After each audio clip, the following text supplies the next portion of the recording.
Pinagpalang araw, maikling kwento lang. Minsan daw ang mundo, kinausap niya kung sino yung pinakamakapangyarihan na bagay sa ibabaw ng mundo. Nilapitan niya yung bato, sabi niya, "Bato, ikaw daw yung pinakamakapangyarihan sa buong mundo?" Sabi ni bato, "Hindi ako. Ang pinakamakapangyarihan ay si Bakal." "Bakit?" "Kasi si Bakal, kayang-kaya niya akong durugin." Nilapitan ng mundo si Bakal.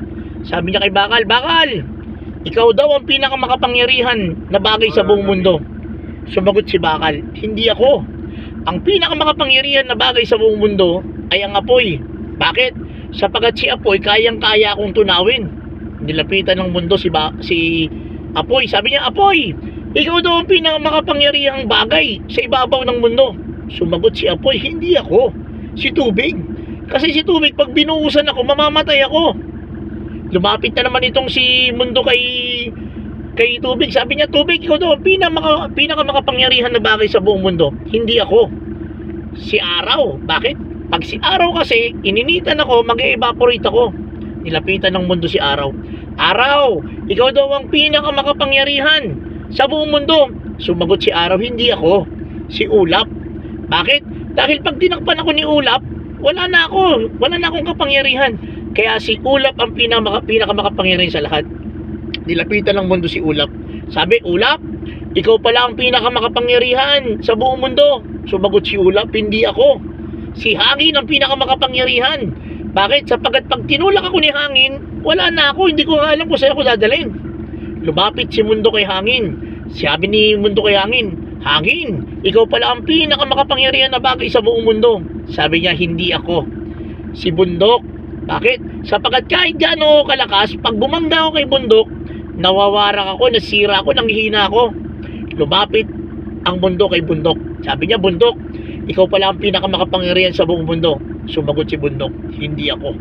Ang pinakamakapangyarihan sa buong mundo ay ang tao." "Bakit?" "Sabagat anytime kaya niya akong warakin, anytime kayang niya akong sirain, anytime kaya niya akong patakin." Lumapit ang mundo kay tao. Sabi niya, "Tao, ikaw pala ang pinakamakapangyarihan sa ibabaw ng mundo." Sumagot si tao, "Hindi ako. Ang pinakamakapangyarihan na naglika sa buong mundo ay ang kamatayan." "Bakit?" "Sapagkat kahit gaano kalakas, pag dumating ang kamatayan, wala na akong kapangyarihan." Pero sumagot si kamatayan. Sabi ni kamatayan, "Dati, ako ang pinakamakapangyarihan. 2,000 years ago, nung wala pang Kristo na inilalabas, nung wala pang Kristo na ipinapanganak, ang kamatayan ang pinakamakipangyarihan sa ibabaw ng mundo.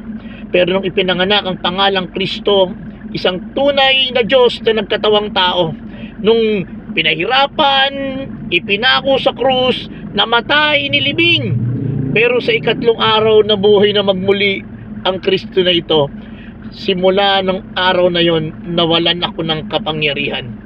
Kaya sa oras na to, si Kristo ang pinakamakapangyarihan."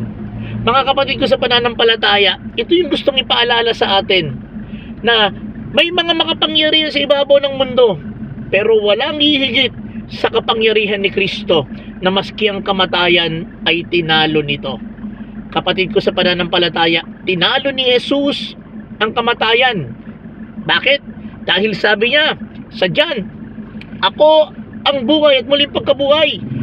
Maski ikaw o kahit ang kamatayan, kahit ikaw ay mamatay, magkakaroon ka ng buhay na walang hanggan." At sinabi niya rin, kapatid, sa pamamagitan ng Korinto 13:13, "Tatlo ang mananatili, ang pag-ibig, ang pag-asa at pananampalataya. Ngunit ang pinakadakila sa lahat ay ang pag-ibig."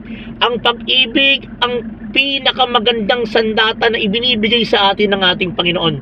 Tinalo niya ang kamatayan dahil sa pag-ibig. Nagapi ni Jesus ang kamatayan ng dahil sa pag-ibig.